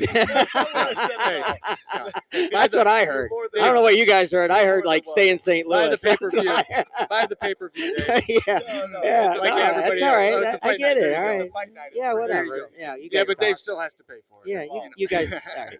All right. Next so fight. next fight. This is the fight. I think this is the People's Choice fight. One that I've been looking forward to quite literally going on a decade. We got Dustin Poirier, Michael Chandler. We've already sung Chandler's praises. Let's talk a little bit about Poirier coming in as a minus 215 favorite over Chandler. What are your thoughts on Dustin? Man, I'm a huge fan of Dustin Poirier. He's a too, stud. man. He's a stud and a class act of a dude. This is I agree with you 100%. This is the people's main event, man. Yep. This is the fight that everybody wants to see. And you know what's so funny already? I know this is what's gonna happen. This fight's gonna be so nuts that we're gonna be like, oh my god, holy crap! We have 2 more fights left on the card. Well, Like, I Yeah. hate to be anyone that follows this fight yeah, because these try are to live up truly, to it. and for anyone out there listening or thinking about watching, these are 2 of the most, if not the most, exciting fighters on the planet. Yeah. They only have one speed, and that's all gas. Yep. It's going to be a beautiful Me car too. crash that you were talking about. I You're can't help bringing it. it on yourself. You're laying up You're bringing it on softballs for yourself. me. I That's can't. true. I put can't. that on a tee. I for know. you. Yeah. I But- mean, I can't help myself. I'm But sorry. these guys, they don't know quit. They don't know how to slow down. And I'm taking, and I have to again, like I said, there's going to be a little bit of choosing here with my heart, but I'm going to take Chandler. I like the idea. I'm sorry, Chandler by KO or TKO plus 380. Wow. Yep. And then Plus it's 380? plus 950 for decision or for submission. Excuse me, submission. Now I think if you're a betting man, That's That- worth. That's worth. it's not a bad Uh, one to throw down because it's plus If he 950, rocks Poirier, and I he could get see him turns, gets clipping his him back and chokes a him out. choke, and I could see it going either way. Yeah. I love the idea of getting that plus 1,000 for a submission, and it's also Only for Chandler, or is it submission for either one of them getting a submission? I believe the Poirier submission was like plus 900, so it's crazy high. Yeah, I mean, I definitely everyone's don't see it. no, I don't see it going everyone's that way. expecting this to be a knockdown, drag out Yeah. war, going either not going the distance. Most people are having it not going the distance. So if you want to get involved in that, I like the fight to end in round 2. That's a plus 300. Both of these guys. And that doesn't matter who wins. Just Correct. ends in round 2. Fight ends in round 2. All right. And then Chandler via decision is a plus 500. So, again, they're both durable guys. They're both tough guys. I just Look at the think fight with Gaethje, man. You would have That's- never in your life thought that thing was going to go. through. nobody survives that, right? Nobody. There's So- no way. Even as the fight's happening, you're like, this is going to end immediately. Not a bad money line No, just man. to think that I don't know that either one of them knows how to quit. So unless you Oh, put their yeah. lights out, I 100% agree with that. they're You not would going anywhere. I'll tell you what, man. Those 2 dudes, man. I appreciate.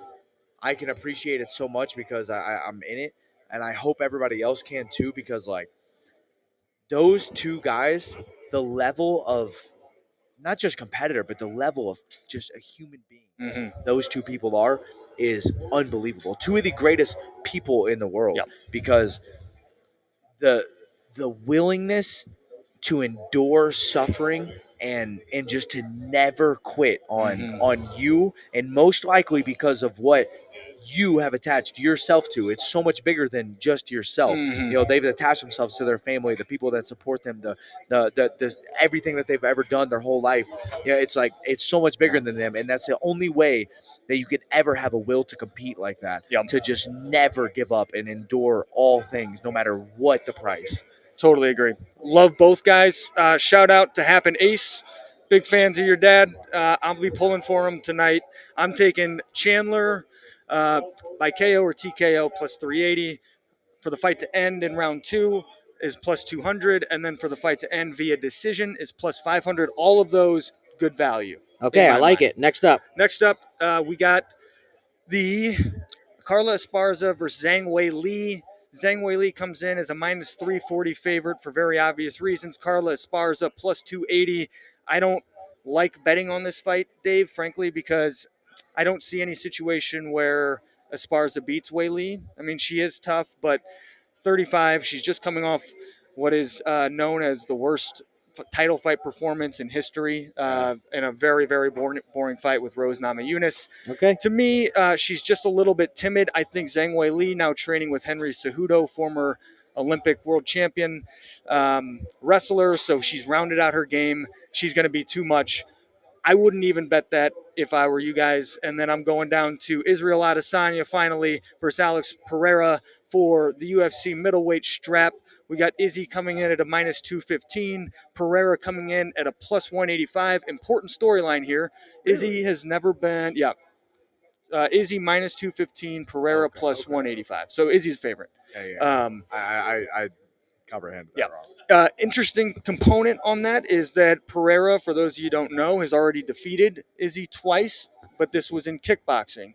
One was a controversial decision. This is years ago. And then another one was a flatline KO that I had not really been familiar with Alex Pereira, but I certainly knew who he was just because of that KO that he had over Izzy. A lot of people think this is going to be the guy who gives Izzy the most trouble. I tend to agree. I still like Adesanya by KO or TKO plus 360. Oh, wow. So yeah, that's good value. Say that again. Value. Say that again. Adesanya, Okay. who is the favorite, but Yep. by TKO or KO plus 360. Again, it's a 5-round fight, so he's going to have a lot of opportunities. I think he's going to be pretty measured those first 2 rounds, getting the feel for his distance. And then I think this is an exciting one because both guys are elite, the elite of the elite in striking, but especially for MMA. For MMA. Both kickboxing pedigree at the highest level. Pereira, only a year and a half ago, was a kickboxing world champion, and to make that transition has already showcased that he's earned this spot, and it's going to be a fun one. But I think if Izzy continues to be on the roll that he's on, I just like that line at plus 360 for a KO or TKO because it's a 5-round fight. Yeah, I can get behind any of that just because, I mean, I would almost normally never bet against Adesanya, and this might be the one exception, that I really don't know how this fight's going to play out. Right. Me personally, I think that Pereira's got nukes in his hands, He does. and I think he's very capable of catching Adesanya. And with that being said, I also think that Izzy is the most elusive and most calculated striker in the game. So I also think that he could dissect them and pick them apart for 5 rounds. Me personally, I really don't think that he'll finish him. It's definitely not out of the realm of possibility because he's such an elite striker. And he's finished him before. Yeah. Well, no, I was talking about Adesanya. I'm sorry. Got it. But I think if Adesanya wins, it'll probably be a decision. But I think if Pereira wins, he will probably just freaking catch him. Put his with one of lights out. those nukes. That's great insight. But one other line I wanted to throw before we wrap up. I'm sorry to cut you off. No, you're good. We got in the prelims someone that I wanted to just the money line stood out to me. Molly Meatball McCann, a Liverpool native. She's fantastic. Love her. Is sponsored by Barstool, so that's how she's kind of blown up in her persona. She is a plus 843 for a KO or TKO. She is she's plus 320 just to win. She's plus 320 to win. Yeah. But to win by KO or TKO, Who's she fighting? She is fighting Erin Blanchfield. Oh yeah, well Blanchfield is legit. She's very legit. But I just, Dave, for you. Yeah, I'm all about the value, plus man. 800. I'm not taking negative 300. I'm just gonna watch it. Yeah. But if you like the other side, plus 800. Plus 300 is good enough for me. Yeah, right? Well, for Seriously. a KO or TKO, she's plus 8. Yeah, I'm in. Don't worry. And, After this is over, I'll be at the kiosk here at DraftKings at Casino Queen. She's also coming off. Sorry, of a honey. It's either win going to be a real good Christmas, or what are you going to do? Yeah. I'm a value guy. Yeah, absolutely. So. I did want to give you a chance to talk about First Form a little bit. You care to get into that at all? Yeah, of course, man. All right, so let us know what's going on there. I happened to be. I wasn't. Didn't know if we were going to talk about it or anything, but no. First Form, St. Louis based, local. Right here in St. Louis. Amazing company. dealing in not just supplements, but getting people real results for their health in general. And that's my favorite part of the company is just that they are morally driven and care about people. And I just can't say enough good things about them and the people that work there more than anything. Once again, you know what I just heard. David, you need to go there. Shout out to great First Form. products for Talk to Priscilla. Yep. They have. You could they be have a first. Geritol Yeah, for you. You could be a First Form athlete.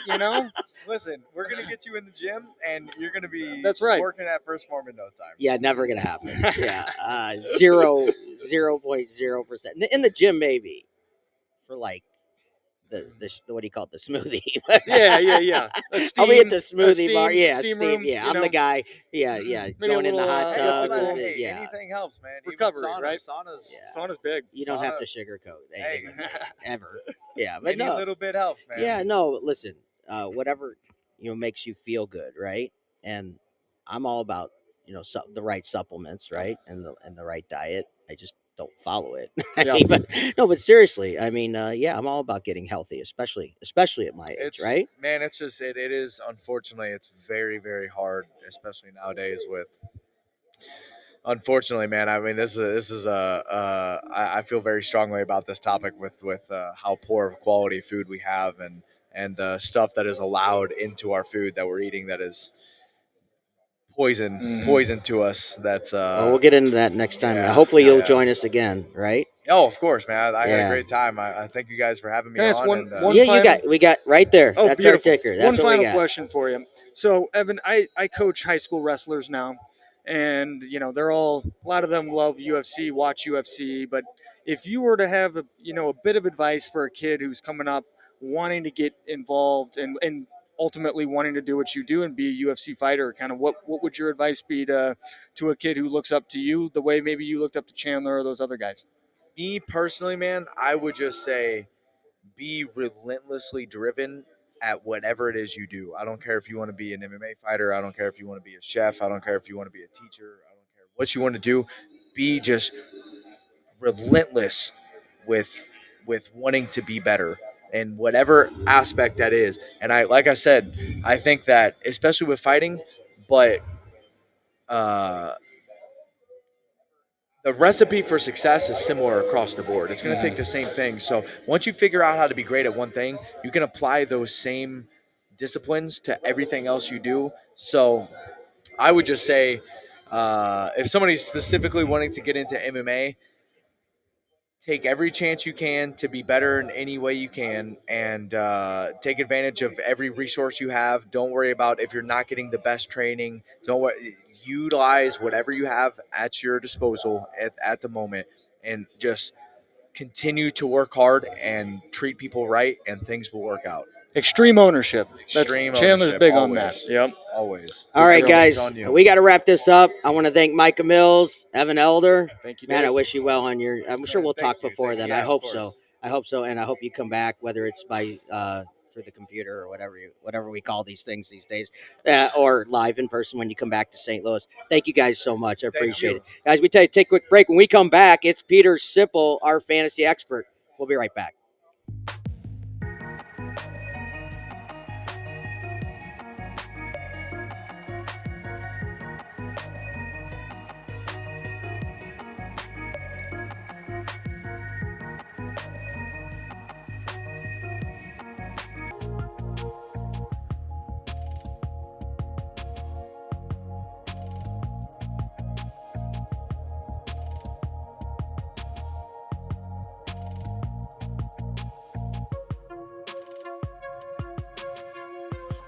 Welcome back, everyone. We are live here at DraftKings at Casino Queen. Man, Peter Sipple is here with me, our fantasy expert. What's going on, Pete? What's up, Dave? How's it going?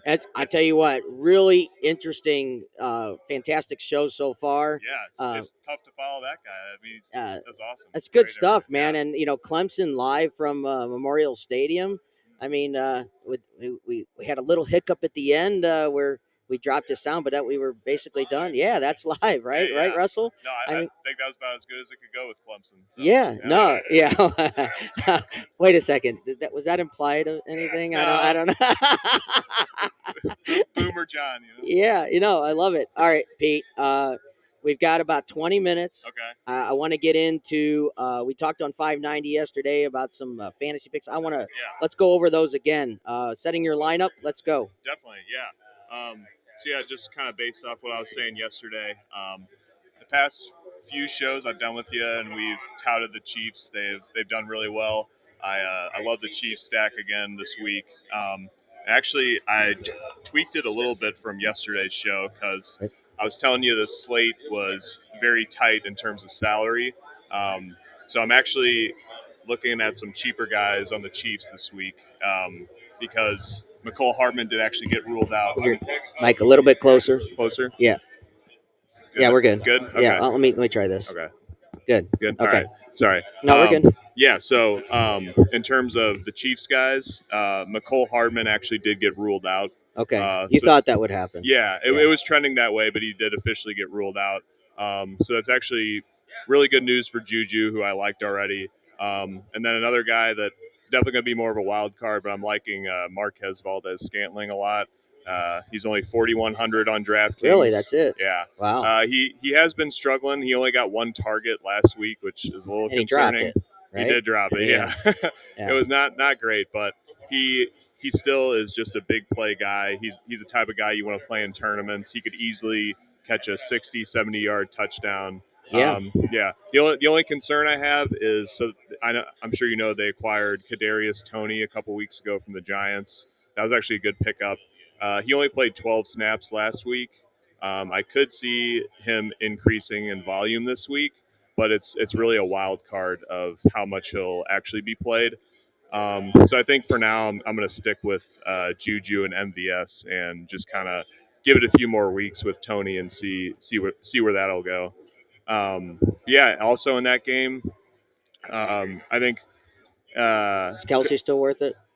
See, that's a problem. I really want to play Kelsey. I just don't think, at least for myself, I would love to play him. I'm having a hard time affording him at the moment. And a reason for that is also in that game on the way coming back, I really like Travis Etienne for the Jaguars.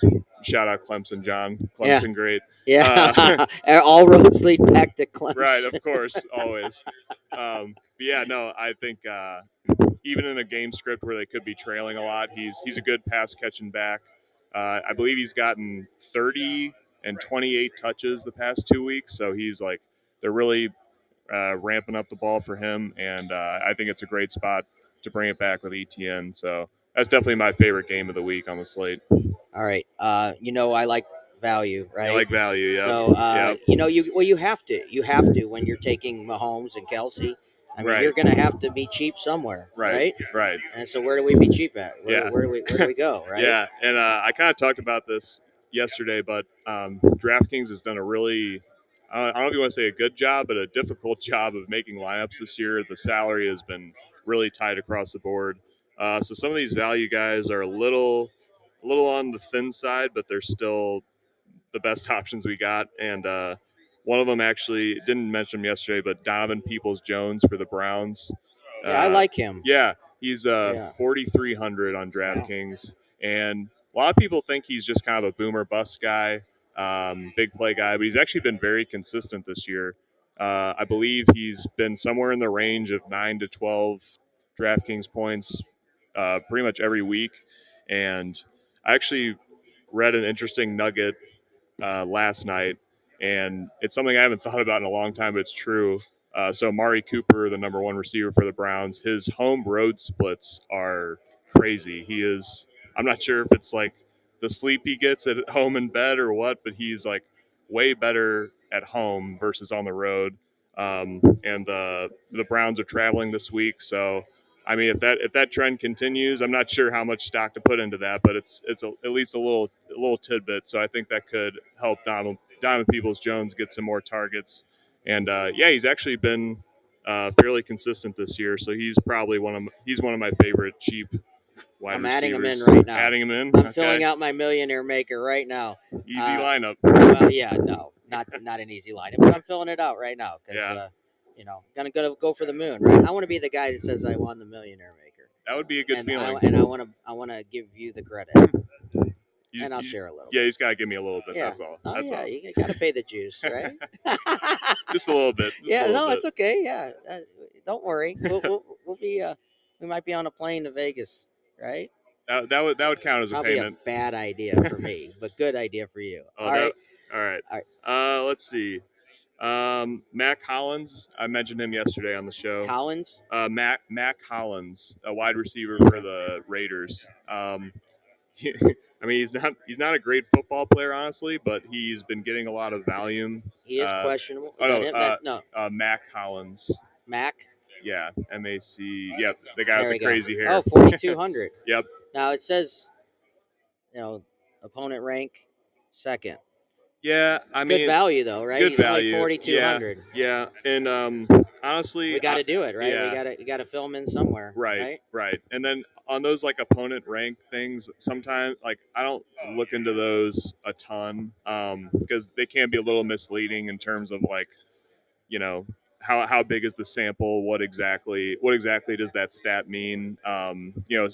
Certain receivers are good against certain defenses, so I try to not like look into that opponent rank thing too much. Okay. But yeah, I think what I was saying is, I mean, the Colts aren't an amazing team, but they're still a smart enough team where they should be taking targets away from Devontae Adams. And so I think that opens up for guys like Matt Collins. Another cheap tight end is Foster Moreau. He's 3,200. And he's. Should I use him as my flex? You can, yeah. I'm gonna bend this a little bit. Okay. How do you spell it? You're good to go. What's that? I'm not finding him. How do I spell it? Oh, More. There he is, right there. Yep. All right. Mm-hmm. Okay. All right. Yep. See, now I got one wide receiver spot left. Filling out a lineup live. Yeah, I am. I'm doing my millionaire maker live. I've got 10,000. I got about 10,000. 300 left for two players or two spots. The defense. We're going to talk about value defense here in a second. We are. So yep. I like to fill out my defense after my quarterback. Okay. And I've had no success.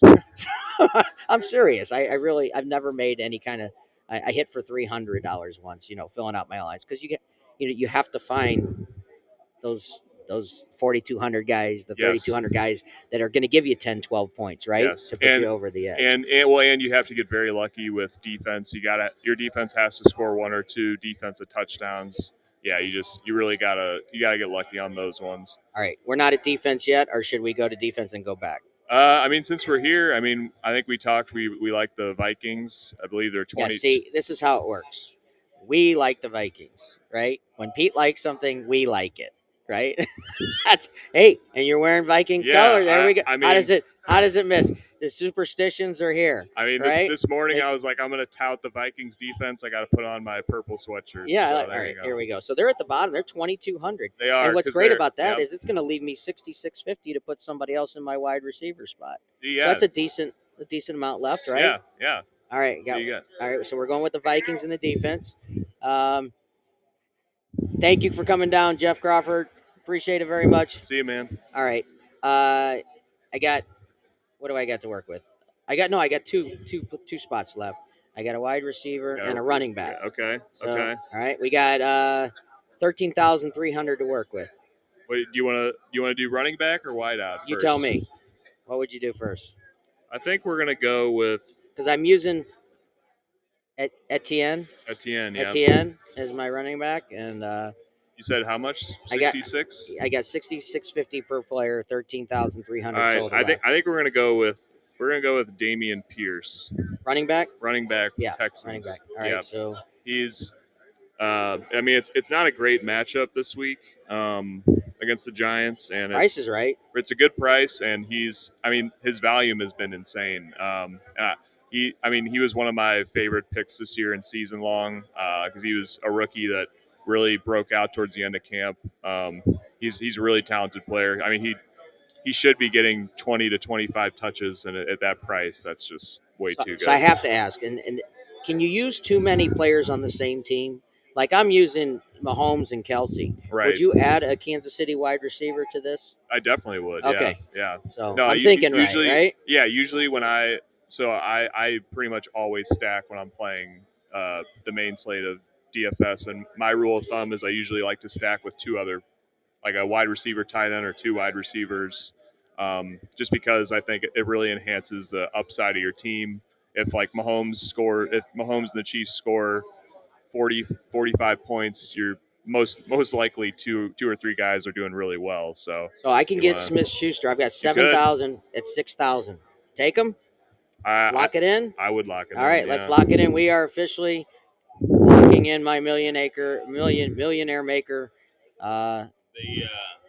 chat, you've got Mark Anderson that says, Peter for president. Peter for president. Peter for president. Mark, what's up? What's up, Mark? Peter, Mark's are you running? Mark's a great guy. Are you running? I am not running. You're not maybe in what? I would be Mark's VP. Yeah? Mark would make a much better president. Mark for than I would. president? Yes. All right, Mark for president. I have no idea who Mark is, but Mark for president. All right, I like it. Pete for VP. Yeah, I'm good with that. All right, I'm good with that. VP of DraftKings. Sure. Yeah. DraftKings. I don't want to run this country. I'd much rather run DraftKings. All right, wait. All right, go ahead. I'm actually going to submit. All right. I gotta download some money because I went broke. Yeah. All right, we're all set. All right, that looks like $1 million to me. Yeah. Yeah, I share. So let's do it. So there it is. There's my lineup. All right. And hopefully nobody has the exact same one. Well, Russell's watching too, so you gotta give him a little cut. Wow. Is he your agent? Yep. Don't worry about that. Yeah, no. Russell will be well taken care of if we hit $1 million. All right. All right. So Pete, let's talk about any other defense. I know you said maybe the Cardinals yesterday on 590. I did. Yeah. I do like the Cardinals a lot. Yeah, like I said with Stafford. I mean, I don't know what's going on. The Rams just look terrible right now. I think, and I believe they're ranked 30th or 31st with their O-line this year, giving up pressure and sacks. Cardinals, like, not the greatest defense, but they're still able to get pressure on the quarterback. Let's see, they're only 2,700, and Stafford's just throwing a lot of bad interceptions that have led to pick sixes. The Rams are just in shambles right now, so I like the Cardinals. Let's see another one that I liked.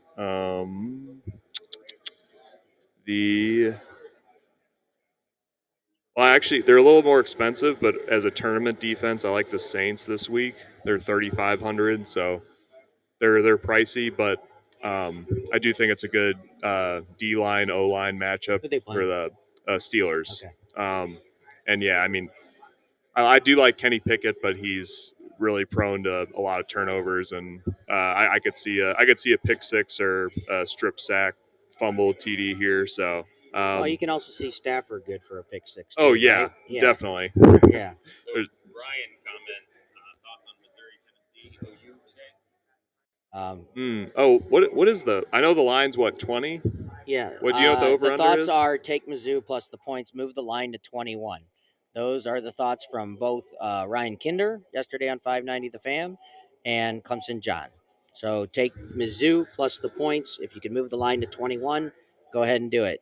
Yep. It's a little bit of a negative number on your price, but worth it to move the line to 21. That's 3 full touchdowns. I like it. Yeah. Just be ready for the pain when Mizzou loses by 3 on a tornado coming down and. Right. Ryan Maddox says Pete looks good in purple. Yeah. Yeah. Thanks, Ryan. It's for the Vikings, man. It's for the Vikings. Well, we'll go right with. He has another question. Thoughts on Jeff Saturday? We're looking for other stuff. Oh, okay. So Ryan, he lives in Indy actually, so he always sends me rant texts about how bad the Colts are. I'm not really sure about the Jeff Saturday move.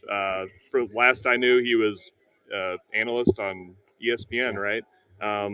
So I guess they're just kind of just going with the flow this year. And I mean, to me, it kind of seems like maybe they want to tank a little bit to let Ellinger see what he's got the rest of the year. But then I heard some Saturday say something about how Matt Ryan might come back into the fray. I don't know it on purpose. I don't know. So Ryan, have fun with that team. All right, we got some other stuff to get to on the fantasy side. Right. For season-long fantasy players, Mhm. guys to try to trade for now versus guys to try and sell high on season-long fantasy. All right, there we go. Yeah. So really, a guy that I would try to buy on is DeAndre Swift. It's funny. So Mark is in a fantasy league with me actually, and we were talking because I saw him last weekend. We were talking about how frustrating DeAndre Swift has been. He hasn't been healthy like the whole year. Did Mark say something about it? No. Okay. Matt Blow. Thanks, Matt. Yes. I will be giving out envelopes and trips to Vegas. So Nice. let's everybody root for David to win the Millionaire Maker. There you go. My wife's got to get her cut first, and then we'll have fun with the rest of it. You might need to do that. Yeah, it might not be Vegas. It might just be like at Pizza Hut or just going off at Pizza Hut. Well, I don't know. I mean, I don't know. We'll have a good time. That's all I'll tell you. I don't know what else to say. Just the bottomless buffet at Pizza Hut. Yeah, after I love the it. I Millionaire actually Maker. love pizza. Yeah. Hey, yeah. All right, go ahead. All right, So, go ahead. Yeah, no, I think Swift's a good guy you want to try to get. He still isn't 100% healthy. I don't think he's going to play all the snaps this week, but towards the end of the year, once he gets healthy, I think I'm not sure exactly who you could trade him for right now. Probably like a middle to high tier wide receiver. But I think a lot of people are just going to be afraid of his injury, and I think it's a good time to try to get him. Another guy that's interesting to me to buy is Justin Herbert. He's been really disappointing. Yeah. I've played him a few times this year in daily fantasy, and I'm not sure. I think they've had a lot of injuries. Mike Williams has been out. Keenan Allen's been out. But I mean, I'm looking at the schedule here for the Chargers coming up. They play. Let's see, week 13. Here's at the Raiders. Let's see here. He had some. Let's see, 14 against the Dolphins. Week 16 against the Colts. Week 17 against the Rams. So I think Herbert would be a guy. And then Keenan Allen should be making his way. He's not playing this week, but he should be making his way back in a few weeks. And then hopefully Mike Williams in 3 to 4 weeks. So I think if you're not doing great at quarterback and you're kind of on the fringe for playoffs in your season long, I would look to Herbert. I think he's a good guy you could get for cheaper than he should be. So apparently we have a Justin Fields fan listening and watching, okay. And he says, "Why haven't we talked about him being elite?" I'm not wait, is this John Bergman by chance? Yeah. He can see Soldier Field from his apartment That's in Chicago. fantastic. That's awesome, but I'm going to be honest with you. I'm being totally impartial. I'm not a Chicago fan, but I'm sorry because he has to do a lot more to be considered elite. Yeah. Yeah. I mean, we're talking about seriously a couple good weeks. Yeah. Yeah. Let's wait. Let's wait on that. What's up? Tony? I do think it's funny how probably 5 to 6 weeks ago people were saying, "Oh, Fields is trash." Why did the Bears draft him so high? Like they're not utilizing him at all. And I guess to the Bears staff credit, they've switched things up a little bit. He's been running a lot more. So I mean, he's definitely going to be very valuable for fantasy if he's going to keep running like that. Because guys like him and Lamar Jackson, and when they're running a lot, it's pretty much like having a running back at your quarterback what slot. About Jalen Hurts? So, I would put him in that category. Oh, 100%. Yeah. I mean, he's really taken a big step forward this year. Oh, he has. Yeah. No, I've actually seen people like now start to compare like, oh, is Fields ahead of Hurts now? And like, no chance. Not yet. Not saying he's not going to get there, but let's not get too crazy over a couple of weeks. Right. Yeah. Well, and speaking of the Bears, I actually I think Chase Claypool was a pretty solid pickup for them. He actually, I think in his first game he was pretty involved this past week. So I think he's actually an interesting flyer going forward. And I think we'll we talked about him yesterday, didn't we? Claypool, um maybe a little bit. maybe I don't know yeah if we did or yeah, we didn't. but yeah, he's actually kind of a guy that I think's really, if he's, I could see him getting some like high level touches of like some end, like they love doing end arounds and gadget plays with him. So I think, yeah, I mean, Fields does have some decent weapons around him now. Darnell Mooney's a solid wideout. You got Claypool. They got a few solid running backs. So yeah, I mean, sorry, John, I don't think he's there yet, but That's all right. he's getting there. He's All getting right. there. Listen, we've had an incredible day here at DraftKings at Casino Queen. What a great show. If you missed Clemson John live from Death Valley, go back to the beginning of the show, the first half hour. He gives us a tour of the outside of the stadium, and it gives us his picks for the day. I absolutely suggest you go back and watch that. Our interview with Evan Elder, Micah Mills, man, fantastic stuff. Talk about Evan's career and his path to the UFC.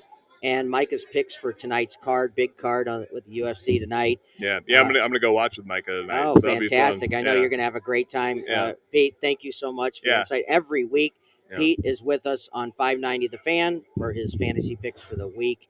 Thank you so much for coming out today. I know it's hard to get here in the morning, especially with the weather today. Yeah, it was a little icy this morning, but yeah, thanks for having me, Dave. Yeah, it was man, fun as always. Yeah, fun as always. We absolutely had a wonderful day today.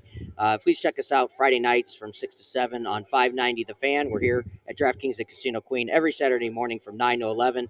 I want to thank Clemson John. Hope he's having a great day today. You know he's having a great time, right? He's having a good time. Yeah, I want to thank Micah Mills, Evan Elder from the UFC, Pete Sipple, and none of this happens without Russell Sides. My name's David Scharf. Until next week, thanks for watching.